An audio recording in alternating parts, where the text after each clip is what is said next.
Welcome to a new episode of a first attempt filmcast.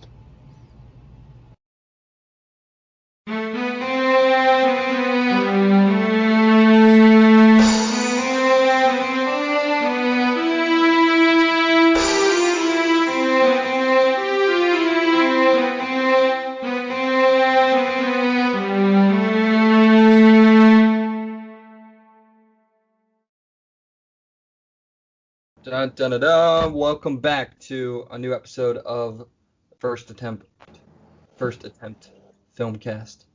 Today, me and Mo are here talking about Another Round. It is an Oscar-winning movie, right, for Best International Film, straight out of Denmark, and it is in the Danish language. It stars Mads Mikkelsen. It's directed by Thomas Vinterberg, and it was made on a budget of, according to my Google search, $5.7 million, and at the box office, which is kind of relevant because, theaters haven't even been open, and it's streaming on Hulu, but it says at the box office it made $2.2 million. On Letterboxd, it has a frisky 4.0 stars, and on Rotten Tomatoes, it has a 92% critic score and an 89% audience score. Like I said, you can go watch it on Hulu now. I recommend you do. And originally, this was released December 4th, 2020, apparently. Of 2019 or 2020? 2020. I'm sure it was made before 2020. All right. And so Another Round, it's a movie. And here's a short little synopsis. It's one sentence. 4 high school teachers consume alcohol on a daily basis to see how it affects their social and professional lives. Mo, do you have a negative review for me from a professional critic? I do have a negative review. You ready? Mm-hmm. Stephanie Z from Time magazine.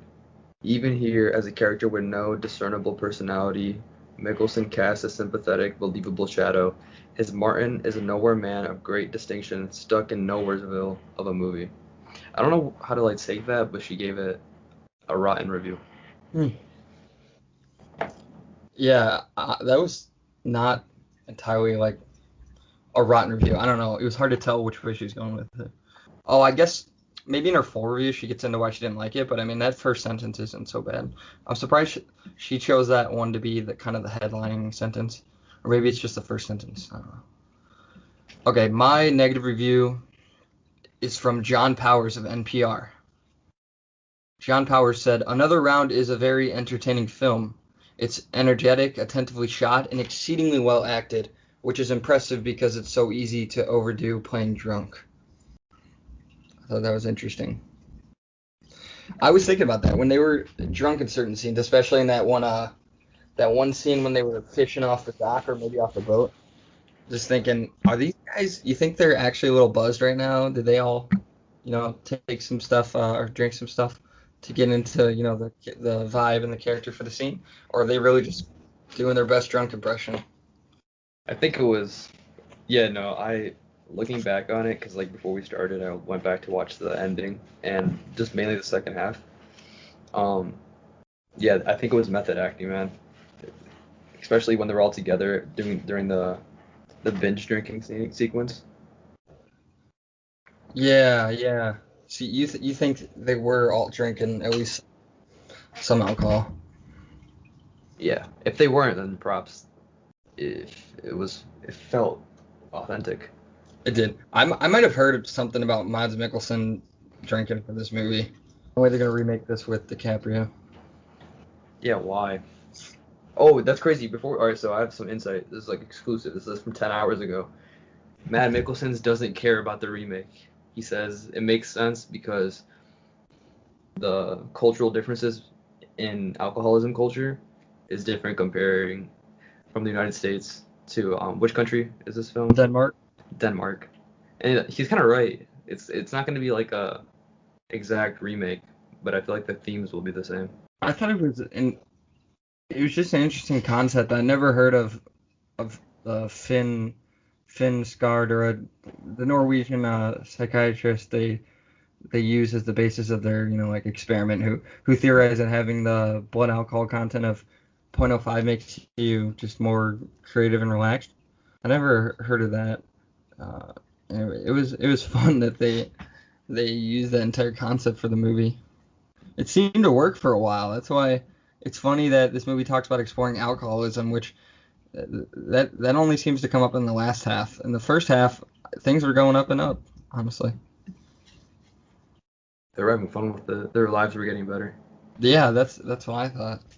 The dinner scene in the beginning during his friend's 40th birthday, and then I forgot his name. Matt Mickelsen's character starts crying. I thought that was funny. And then you just like it's kind of, when you rewatch it and you see him take a sip of wine, and then he starts gradually drinking more. That's what, like, when you rewatch it, you realize that's like the film makes it seem like it's a good thing. Like he was supposed to be the designated driver, but now he's like loosening up, and then he starts talking with his friends about what he actually feels. The director makes it feel like an awakening, but once you finish the film, you realize that was the start of his downfall. Yeah, which it's sort of convoluted because it seemed like such a beneficial thing, and how quickly it took a turn for the worse. For the worst. In a way, it was an awakening for him, but not in a good way. Actually, Yeah. That's debatable. I know it definitely was not in a good I way. guess for his buddies, yeah, for him, he didn't get the worst of it. I mean, his wife did leave him, but I feel like that was coming from a long time before he started drinking constantly. Okay, I'm reading something off of Wikipedia. It says during production, the four main actors and Vinterberg himself would meet to drink just enough to let go of the embarrassment in front of each other. They would also watch drunk people on YouTube to better understand how completely inebriated people would act. So they were doing their research. So This film did win. It won Best Foreign Feature, right? Or Best International Feature. oh shit. You know how it was dedicated to Ida? Yes. So Ida was the daughter of Vinterberg, and she was killed in a car accident 4 days into filming. Oh, I did hear about that. That was during his Oscar speech, right? I missed that, but surely. Yeah, that's tragic. It says the story was originally a celebration of alcohol based on the thesis that world history would have been different without alcohol, but then after the car accident, it was reworked to become more, quote, life affirming. Okay. What was I gonna say? Sorry. No, I forgot. You're good. Where was the Matt Mikkelsen's nomination, man? Where was it? Yeah, it could have been there. Who got nominated again? Gary Oldman, Stephen Yeun, Riz Ahmed, Anthony Hopkins, and I think I'm forgetting one more. Okay. Yeah. I think Maz deserved a nod here. I mean, a lot of people do, but that's fine. I feel like this movie's underrated too. Yeah, I agree. I was still excited to see it. It was a fun one. I was watching it realizing that I was like, alcoholism is like so overdone in film. But then I realized, that's like not true, because like true like real alcoholism isn't fully explored other than like The Hangover or something like that, like stupid comedies. Yeah, I know what you mean. And I guess you could say that alcoholism is like pervasive in society. So maybe it's fine that it's explored in movies. Yeah, but it's always treated kind of as a joke or as like this really like depressing thing. This movie actually just like showed it and was honest about it. Yeah. You know, like it happened to teachers. I mean, It feels like the alcohol culture is a lot different in Denmark, because of the way that I'm gonna assume that that alcoholism is more common there in terms of like young people, because of how like their high school was like having a problem with the students drinking on the weekends or during school weeks and stuff like that. I bet the drinking age is younger there. Yeah, probably. So So you think it's more of a problem? I think it's more of an open problem, probably. Oh Like wow. people talk about it more often, maybe. Or maybe not like an actual problem, but maybe something that people are more open with, at least.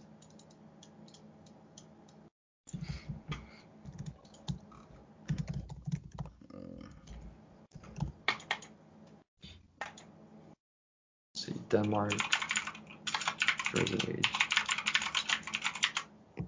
I had a thought that Denmark would be one of the happier countries, and I'm right. I looked it up, and apparently it's ranked as one of the happiest countries. Is that synonymous when like a country has a younger drinking age and they're more happier? Like, what is the happiest country? What is the happiest country? It says Denmark used to be first. It's not now. The 2020 World Happiness Report rated Finland as the world's happiest country for the third year in a row, with Denmark in second though, and Switzerland in third. Yeah. Finland's drinking age is 18 as well. We're 21, right? What? United States is 21. They're 18. So maybe the young. Germany's age 14? Bruh. That's wild. 14. That's like a freshman. Personally, Like- I don't drink. So Yeah, I this don't movie, drink either. yeah, this movie's interesting to me. Just because I don't know, it's like all about something I really have no experience with. I mean, of course, I'm around it.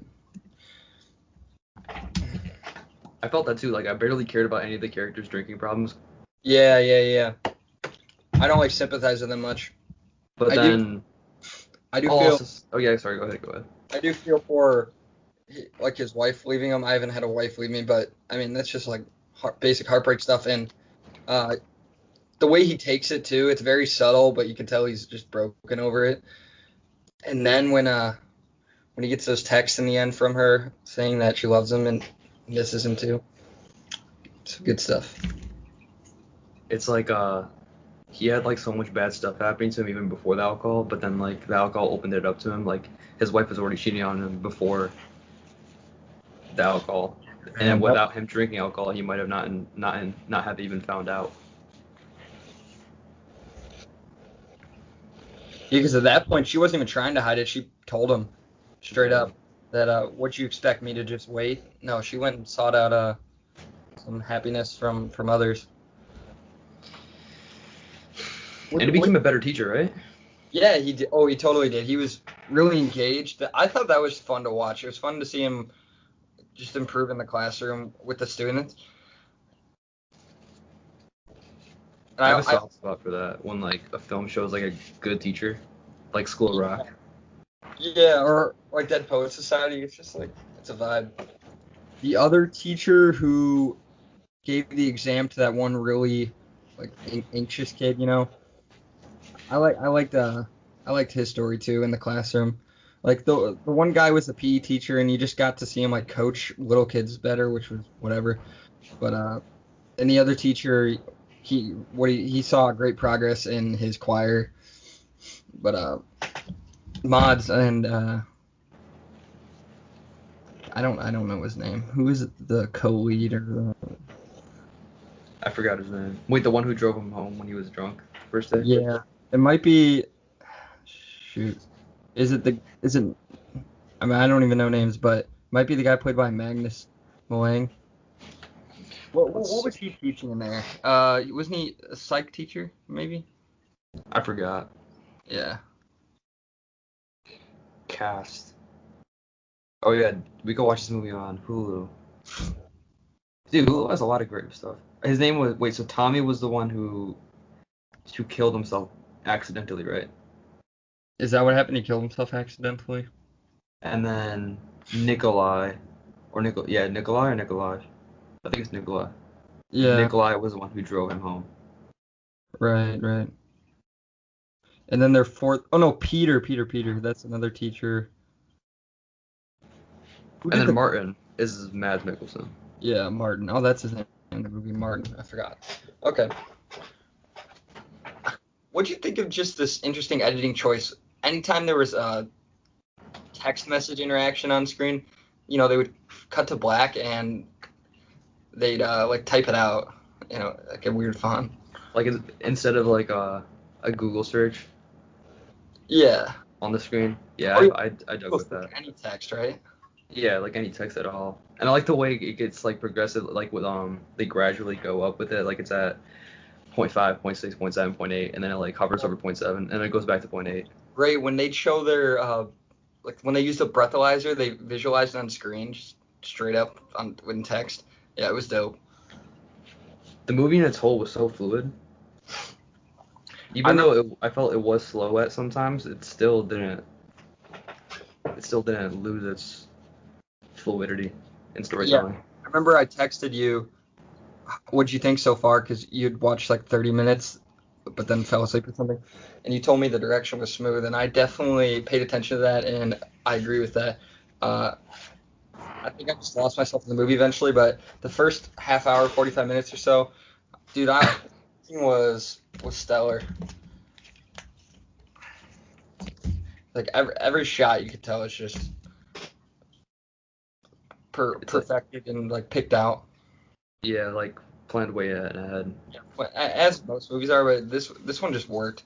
Also like the cinematography and color grading, like the whole camping sequence when I don't know if he was smoking or maybe he was eating something, but the lake in the back and it's just like this shade of dark blue, and it fits the vibe because um man, I forgot my train of thought, but I saw like it was like a correlation between a color and alcoholism. It might have been that color. Yeah, totally. The cinematography is pretty great in this film. There's that dinner scene in the beginning before they all launch themselves into the drinking escapade, and that has some good filmmaking in it. It really, I think the directing helps you get to know the characters best because they don't all get like a ton of development, you know? It's just like them hanging around each other and a lot of like montage sequences, the like Yeah. drinking and everything. What was really bothersome for me was the fact that like some of his classes like every day they were sitting in the different spots and sometimes like different students were in it. I don't know. It was just it's a small thing but it was annoying me. I guess it could be different sections, but for a movie, I don't think you should show different sections. It's just better to have some development with the same kids every day. Yeah.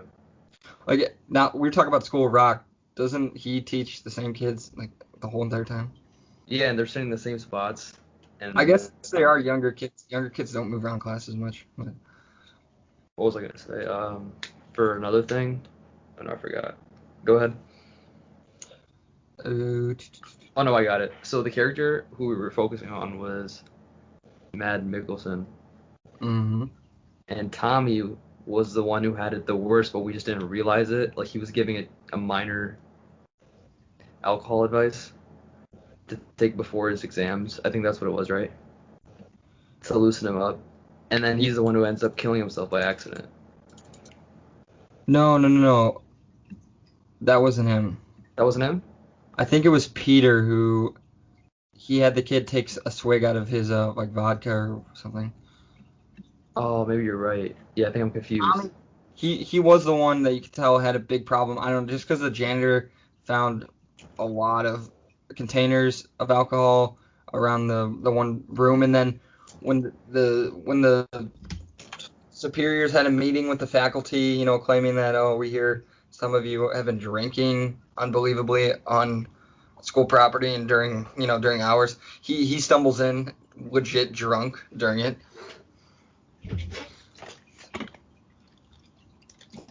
It's not for everyone apparently. I don't know why they had to increase it. Why couldn't they just sit at the .05? Seem to be working. Is that the whole thing that it's a slippery slope and they just I don't know they wanted more? I think it's a mixture of that and also them having like another purpose in life other than teaching. It's like even Matt Mikkelsen's character Martin said he has no purpose. He doesn't talk to his wife or his kids anymore. And then now him having this challenge with his friends, it's like remember when like in school when teachers would have like the what was it, the ruler fights? They would like hit each other with rulers. It was like a battle royale with rulers. Do you remember that? No. Oh, you don't remember that? No. But anyway, yeah, giving like them purpose. Do they Oh. publish studies? What? Sorry, go ahead. What'd you say? No. What was your thought? All right, so go back on the topic of purpose and like an awakening. Dude, he was a jazz dancer, but you know how he never like really danced with his friends. But at the end, he goes crazy, bro. Like he's actually a good dancer, and that's when he's drinking. Right before he jumps in the water, right? He's busting out the moves. I know, and the music fits it so well. Yeah, dude. The music in this movie is pretty damn good. It's like when he's not sober, that's who he actually is. There's some pop music in this, and like during that scene, and then there's score. Yeah. I gotta When he's, assume like, Danish. I don't know. when he's like sitting on the bench and then he jumps over the bench and the camera like wobbles with him. That was awesome. All the students are perfectly comfortable partying with the teachers. Mad Mikkelsen. I feel like he's in so many movies. Yeah, I was gonna joke around in my Letterboxd review about how this was the better Mads Mikkelsen movie I've seen this year because I saw Chaos Walking and he was the antagonist in that movie. You know what I'm talking about, right? Yeah, the really one. The one that's better than The Godfather. Oh my God, did I say that? Yeah. Yeah, it's true. This is ironic. This is the second movie Mad Mikkelsen has been in where he plays a teacher that has gotten into trouble. What's the other one? The other one is The Hunt, which is like I think his most critically acclaimed movie. I haven't seen it. I just heard a lot about it. That's also Vinterberg. Is it? Yeah. Oh, that's awesome. I need to see that one. Damn. Vinterberg has a lot of movies under his belt. Oh, his daughter was in this movie too, bro? Who? Vinterberg's daughter? No, she wasn't. Vinterberg's daughter. She was supposed to be in another round. Ida was, and then she died. I think that's what happened. Oh. His oldest daughter is 56 years old. What? Yeah. Oh, wait. I would just imagine his daughter being a little... no, never mind. Sorry, his wife is 56. My bad. Bruh. He's replacing that Johnny Depp also. And what? Fantastic Beasts. Oh my God. Was he in any of the Fantastic Beasts yet as a different character or something? Or am I getting confused? No. Oh. This entire time, I thought he was in Dark, bro. I kept telling people he was in Dark, but it's not him. It's just a lookalike. You were telling people he was in Dark. I'm gonna send you a photo right now. I want you to see. Like, tell me this is not like his brother or some shit, bro. He always looks like he has his eyes closed, doesn't he? There were points in this movie when I couldn't see Mads Mikkelsen's eyes. Bro, what happened to Armie Hammer? Oh, I'm lagging. Can you hear me? Yeah. Alright, there you go. Can you see this message I just sent? It's loading. Oh, what did you say about Armie Hammer? Yeah, look at this. Look, tell me that's not Mad Mikkelsen's, bro. That's like literally him. I don't think so. I think I've been looking at Mads Mikkelsen all day because I watched the 2-hour movie starring him, but I could see how you'd get him mixed up. What were you saying about Armie Hammer? Oh, nothing. I'm wondering like what's he up to? What's he think of all this shit? I don't know. We'll get him on the pod. Yeah. Let's search Armie Hammer. We're on your side. No, we're not. We're not. It's a lie. People are still talking about his scandal. I thought that was fake. Did he actually eat someone? I don't know if he ate somebody, but I think he has his fantasies. And did he also go through a rough divorce and have allegations of like abuse, maybe? I don't know. Did you like Another Round? We haven't really talked about just if we like the movie as a whole. I like the second half a lot more. The first half is good, but the second half is great, and that finale is probably like my favorite finale of last year. The finale of him dancing. It's like the build up to it. It's like that frame wasn't clean though. He was kind of mid morph when they froze it. Yeah. So what would you give it out of 5 stars or out of 10? I'd give it a solid 4. Yeah, okay, me too. I'd give it a 4. It was a 3.5, but then a 4. I don't like how 3.5 is like taken as. People think 3.5 is bad. 3.5 is a great score. We convinced Luke that his 3.5 for Prisoners was really bad. It still is bad. That's a 5 out of 5. I'm just kidding. That'd be a good movie to cover. Hey, do you want to hear a joke? I pulled one up before the podcast started. It is, what did the man with a slab of asphalt under his arm order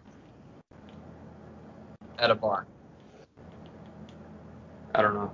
The question is so badly phrased, but he says, a beer please and one for the road. Oh, wow. Get I it? don't really get it. I don't. Because he has a slab of asphalt under his arm. Oh, okay. The road needs a drink. I didn't register that. I figured alcohol-related joke. Why not? Is this like the best movie about alcohol? I'm gonna look up movies about alcohol. I think Superbad is a better movie about alcohol. Yeah, dude, that movie is all about alcohol. I always forget that. 'Cause I know it's just really funny, but then you watch it and it's just an adventure for beer. Popular alcoholic drink movies. Yeah. I mean, there's movies with alcoholics in it, but nothing creative like this, where it's like, this movie's about guys doing an experiment with alcohol, which is totally fresh.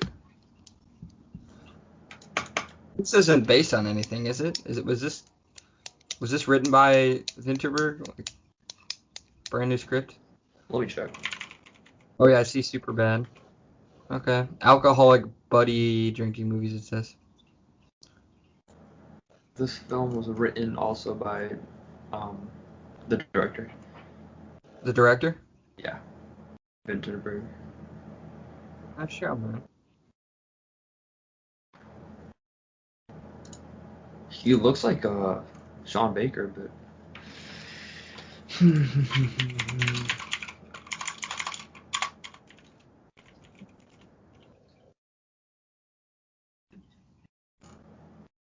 Oh shoot.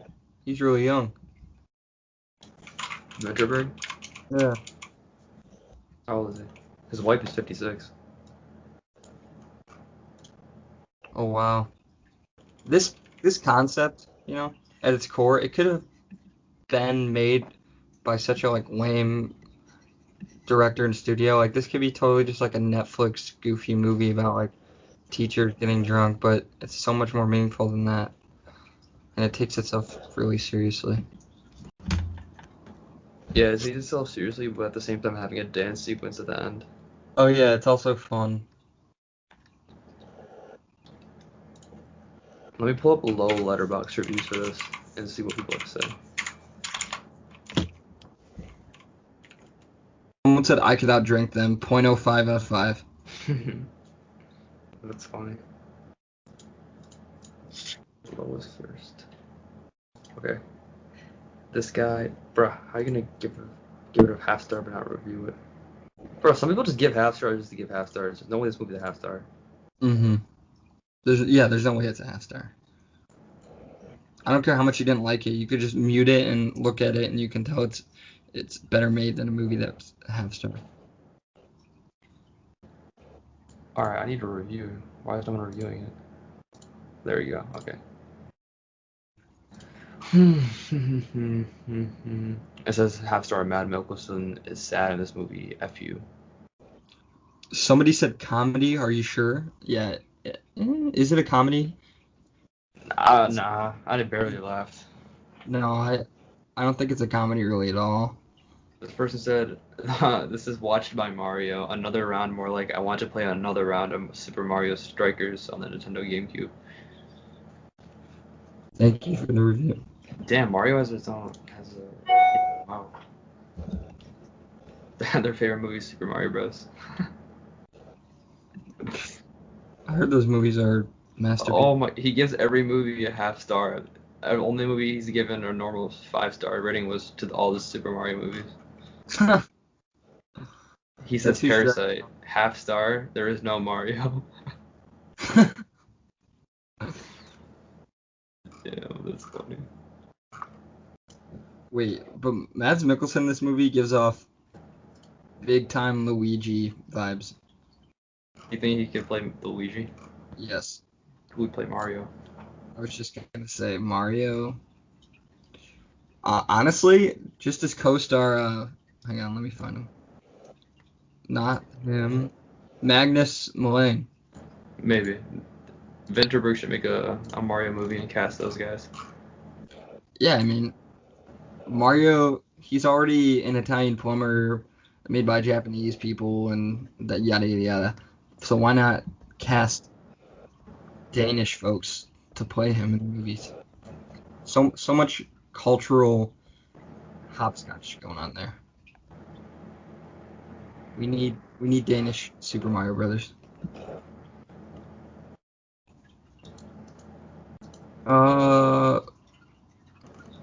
Does this movie make you want to drink? Nah.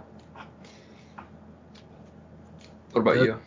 No. Does this movie make you want to be a teacher? I don't know. Do you think ever once you went to a class and your teacher was under the influence of something? No, I don't think so. I don't think it ever happened to me either. It's like What other movies have you watched lately that you liked? I haven't been really watching movies lately. I've been just oh shit, I Funko Pop. Let me look at my letterbox. Dude, I'm so bad at like logging stuff nowadays. Really? Bro, I'm upset. But I've been watching a lot of TV. Is the third season on Letterboxd? Yeah, but I heard it's like not even really season 3. It's just kind of like a spin-off. It's only 5 episodes. But you watched it all already? Nah, I didn't watch it yet. I'm gonna wait till I can just sit down and binge it all. It's been a little bit since I watched this, but Juno, dude, with Michael Cera and Elliot Page, dude, I liked it all. It won Best Original Screenplay. It was really awesome. I recommend that one. We're waiting for the day Michael Cera makes a comeback. Oh, you know I found something awesome? You know Arnold from Master of None? The really tall guy? Yeah. He's making his directorial debut with A24, and Michael Cera is the star. Oh, you told me that, dude. That's cool. I'm happy for that. It's gonna be awesome.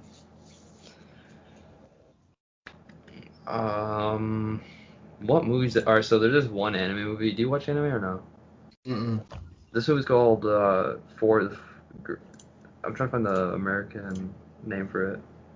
It's Harurubi no Mori, but I think it's called the Forest of the Fireflies. It's only 45 minutes. I would check it out. The animation's amazing. It's really sad though. What other movies have I seen? I rewatched Mindhunter season 2. Yeah. That show gives me the creeps, man. That show's scary. Oh, me too, man. I was talking to Zach the other day, and we were talking about how, like, imagine if there was, like, a video game that was, like, Fincher-esque. Like, imagine, like, being able to play as those characters, like, investigating. That'd be fire. Yeah, with that much of a quality story, you know? Yeah, like, depth in the dialogue and everything. That'd be so awesome. Be dope. Yeah, I'm wondering when, like, great writers are gonna step in the video game world. Yeah, there's, like, very little. I think The Last of Us Part 2 was amazing. Like, story-wise, it's, like, one of the greatest, like, revenge tales I've ever... The narrative is amazing, but, like, other than that, like, I want to see more narrative games. You know how we're talking about alcohol movies? Yeah. There's The Way Back. Did you see that one with Ben Affleck? I think I slept through it. It's on HBO, right? Maybe. I don't know. It could be. I didn't watch it when it was on HBO. I watched it a while back. Like, when it came out, I think, last year. And then there's A Star Is Born. That's about alcohol. Yeah. I forgot. That movie, like, swept at the Oscars, right? Or something? Yeah, dude. It was definitely in most categories. If I remember correctly.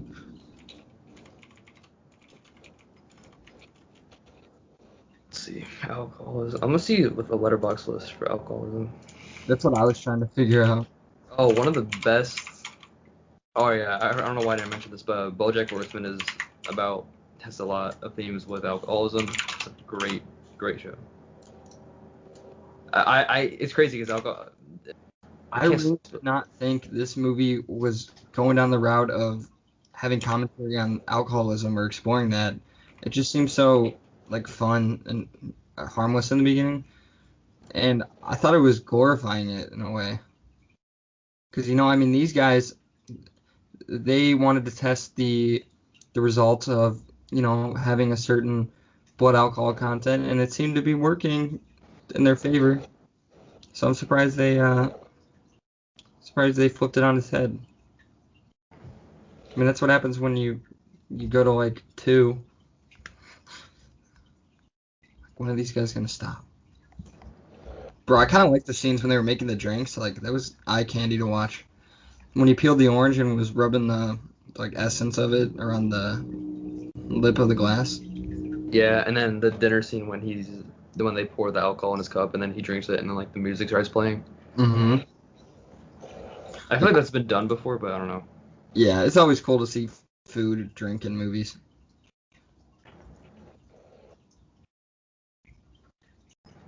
Dude, anime always has cool scenes with food. I'm thinking of like, what's that? What's the big Studio Ghibli one? Spirited Away. Yeah, Spirited Away. It's got some cool food scenes. Spirited Away, I don't know why I was under the presumption that it was like a kids movie. That movie's not for kids. No way. Let's see what else. Mm-hmm. Here, give me a second. I'll be right back. It says Vinterberg was Oscar nominated in the Best Director category. I forgot about that. Was he? Yeah. Oh, we were Cool. talking about the acting, right? Yeah. Yeah. Chloe Zhao won that. Yeah. Nomadland. Yeah. Are you excited for the Eternals? Am I? I guess so. I feel like I don't get excited for Marvel movies until like I'm in the theater, Yeah. like sitting down before it. I'm like, I like doing this. I like watching these movies because they're fun. Like they're just some of them are better than others. I would say that, but in general, you get a fun time with any of them. I hate when people are like, oh, Marvel movies are ass because they're not. Hey, Mads Mikkelsen is a MCU alumni. He was in Doctor Strange. Yeah, he was. I watched that movie the other day. So I've watched several Mads Mikkelsen movies this year. He's also a Star Wars alumni. I kept thinking about that he's in Rogue One. He is in Rogue One. Riz Ahmed's in Rogue One also. Oh yeah. Let me think who he was. I honestly don't remember. Was he a bad guy? Yeah.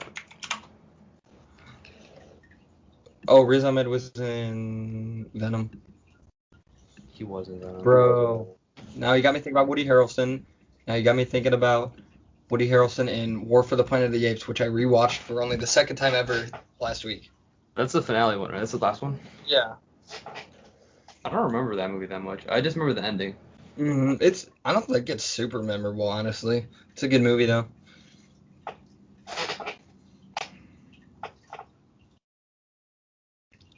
I mean, just like the whole entire plot structure of it, it's not memorable to me. I don't remember all the characters. I just know Talking Monkey does cool stuff. And wow, the cinematography in that movie is brilliant. And I'm pretty sure the cinematographer for War for the Planet of the Apes did Prisoner of Azkaban. Really? Let me check that. Matt Reeves is doing Batman, and he did those Apes movies. I feel like Andy Michael Serkis is long overdue. Sorry, what did you say? Michael Cera, he did Azkaban, and he did those Apes movies. What were you saying? What's long overdue? Andy Serkis nomination. Oh, yeah, dude. I'm on board with that. You got any final thoughts about another round? I do not. You do not. I do not. Oh, we gotta rank it, though. Hey, let's do Quiet Place right after we watch it. You want to? Yeah, let's do it. I'm gonna be up that night. I'll pop a Red Bull. Okay. So watch out. Next week, we're gonna be covering A Quiet Place 2. Thanks for listening to this one. We're gonna rank another round among our other movies covered. That list could probably use some updating. I don't know. Maybe our opinions have changed. We seem to keep up with it though. Okay, another round added. Okay, is it better than Remember the Titans? Is it better than Rango? We'll start there. No. What? Shit. Do you think so? If you think so, then maybe. I don't think so. Is it better than The Secret Life of Walter Mitty? Yes. Okay, then our list is just messed up at this point then. Is it better than I'm Thinking of Ending Things? Yeah. Oh wow. So maybe we underrated Rango. Is it better than 28 Days Later? Yeah. Is it better than King Kong 2005? I have like nostalgia with that movie, so I would say no, but I'm gonna say yeah. What about A Ghost Story? No. What about Lake Mungo? No. No. Okay, I don't know where it goes then, because I don't. Okay, is it better than A Ghost Story? Sure, I'm comfortable with that. Well, me and you are 2 out of 3. I agree that Rango might be better than some. I'll just whatever. I'll throw it on the list. It's good, but wow, it cracked the top 8 there. There's very little that I hate about it. It's like Yeah, I think you pointed out it's just a little slow at times. What was with that cutscene where they showed like important people, notable people drinking and stuff, and like oh, at the end of part 1. yeah, Yeah, I'm not sure. I think to show that a lot of politicians and stuff that were people in power were under the influence. oh yeah, like successful people. Churchill, bro, the way he described Churchill versus Hitler, and then he kind of it was a blind choice for the students to choose which person they'd rather have, running for office, and it's easy to describe Churchill, a very successful individual, as this like no life drunk. Yeah. Anyways, all right. So first best movie is Interstellar, then Good Will Hunting, Nightcrawler, and Drive. Yeah. Dude, our top 8 are so fire. They're all These- great movies. Yeah, I'm on it right now. Yeah. There's so many movies at this point, it's hard to rank them all, but I think it's fine. We're 22 episodes in, 21. I do think Rango's better than a few above it, but I think we come into conflict between me, you, and Luke, because I know Luke's a big Kaufman guy. Or is that you? He's a big what? Charlie Kaufman fan? Yeah, I like Kaufman, but he really likes Kaufman. Imagine if Kaufman handled this movie, man. It'd be like so trippy. This movie? Yeah. I think Vinterberg did a good job.